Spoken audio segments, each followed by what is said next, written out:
कुमारी कंगना राउत।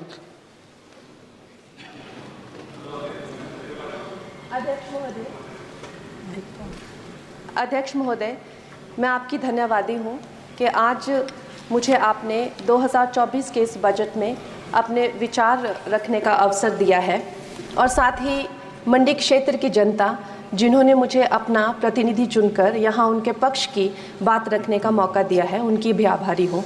ये जगह मेरे लिए बहुत नई है, मैं एक नई सांसद हूँ, मगर मुझे इस बात का आभास है कि ये जो 18वीं लोकसभा है ये कोई सामान्य लोकसभा नहीं है। इस लोकसभा का जो चुनाव हुआ है उसमें हमारे जो शीर्ष नेतृत्व हैं, हमारे माननीय प्रधानमंत्री श्री नरेंद्र मोदी जी ने लगातार तीसरी बार प्रधानमंत्री बनकर पिछले 60 सालों का जो रिकॉर्ड तोड़ा है, उसके लिए हम सब उन्हें जो है वो हार्दिक बधाई देते हैं। साथ ही बधाई के पात्र हैं हम सब भारतीय जनता पार्टी के लोग जिन्हें ये सौभाग्य प्राप्त हुआ। और मैं ये भी मानती हूँ कि हमारे भारतवर्ष की जनता जिन्होंने एक स्थिर, सहज और सफल सरकार को चुना है और एक संकल्प को चुना है, वो भी बधाई के पात्र हैं। महोदय जी, हम सब जानते हैं कि आज से 10 साल पहले हमारे देश की अर्थव्यवस्था का क्या हाल था। आज से 10 साल पहले हमारी संघर्षशील जो एक चरमराती और एक लड़खड़ाती अर्थव्यवस्था जो कहीं 11वें-12वें नंबर पर थी और सारा देश जो है उसको लेकर चिंतित रहता था, पिछले 10 सालों में वो अर्थव्यवस्था 11वें से 5वें नंबर पे आई है और बहुत तीव्रता से जो है तीसरे नंबर की तरफ जा रही है। ये जो 2024 का बजट है ये सब वर्गों को जो है वो शक्ति प्रदान करने वाला बजट है। इस बजट से जो है वो हमारी अर्थव्यवस्था को भी तीव्रता मिलेगी महोदय जी। और जो हमारा 2047 का जो संकल्प है कि विकसित भारत का जो संकल्प है, हम प्रथम इकोनॉमी बनेंगे, वो भी इस बजट से हम पूरी उम्मीद है एक कदम हम उस संकल्प के जो है वो करीब जाएंगे।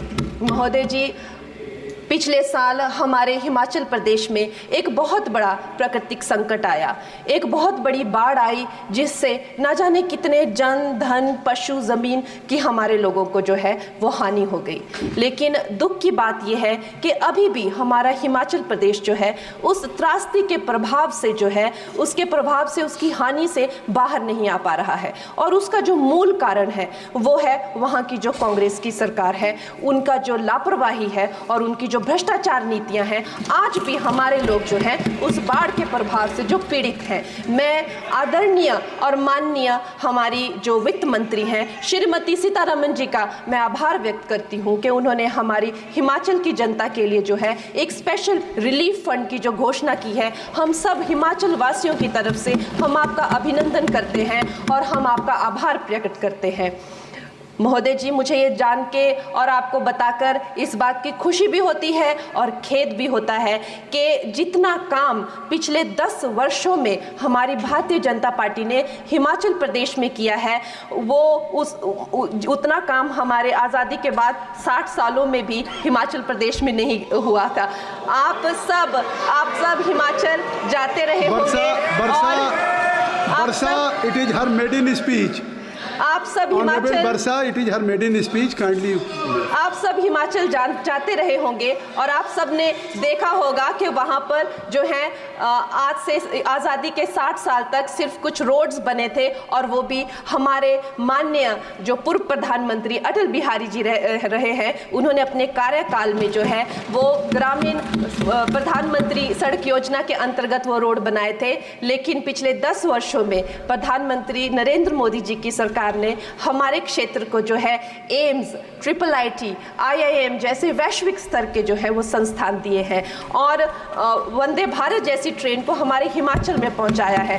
हमारे हिमाचल जैसे छोटे से राज्य को 3,500 करोड़ की लागत का मनाली कीर्तपुर जो है वो हाईवे दिया हुआ है, जिसमें माननीय महोदय जी 5 से ज़्यादा टनल हैं और 37 से ज़्यादा उसमें ब्रिजेस हैं। ऐसे वैश्विक स्तर की जो है हमें इंफ्रास्ट्रक्चर वहाँ पे मिली है और साथ ही पूरे देश के लिए जो एक बहुत ही अद्भुत इंफ्रास्ट्रक्चर मार्बल है, जैसे कि हमारी अटल टनल 9 किलोमीटर की जो वो अटल टनल है, विश्व की सबसे लंबी टनल है और वो एक सिंगल ट्यूब हाईवे जो है वो पूरे विश्व के लिए जो है एक बहुत बड़ा उदाहरण है। और उसके साथ ही 11,000 करोड़ के हाइडल प्रोजेक्ट्स हमारे हिमाचल प्रदेश को दिए हैं। अगर मैं ये सूची यहाँ पे रखूँ तो शायद आप लोगों का बहुत वक्त जो है इसमें लग जाए, लेकिन लाखों लाभार्थी जो है वो चाहे मुफ्त राशन हो, चाहे पीएम की जो है वो मकान हो या आयुष्मान हो। हमारा हिमाचल प्रदेश एक ऐसे राज्य है जो पूरी तरह से शौच फ्री है और वहाँ घर घर में जो है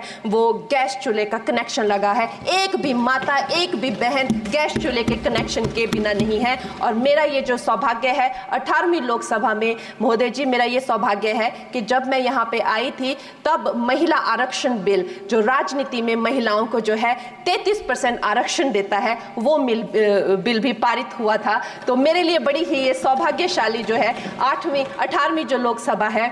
और मैं ये कहना चाहूँगी कि ये जो बिल है ये अवश्य ही एम्प्लॉयमेंट हो या चाहे स्टार्टअप इनोवेशंस हो, चाहे हमारे गरीब और मिडिल क्लास को टैक्स रिलैक्सेशन हो या हमारे जो अन्नदाता किसान हो उन पे फोकस हो। ये मैं इसे होलसम बजट कहती हूँ। और मेरी एक प्रार्थना रहेगी हमारे सरकार से कि हमारे मंडी क्षेत्र में अगर एक इंटरनेशनल एयरपोर्ट हो तो अवश्य ही हमारी जनता का टूरिज्म की दृष्टि से बहुत कल्याण होगा। वो हमें ज़रूर इस विषय में सोचें। और मुझे लगता है ये जो बजट है हम हिमाचल के वासी जो हैं इसका पूरी तरीके से जो है वो वेलकम करते हैं। और धन्यवाद। और आप हमसे जुड़े रहने के लिए सब्सक्राइब करें YouTube पर, फॉलो करें Twitter पर और लाइक करें Facebook पर। और ज्यादा जानकारी के लिए आपको टाइप करना होगा सिर्फ न्यूज़ नशा।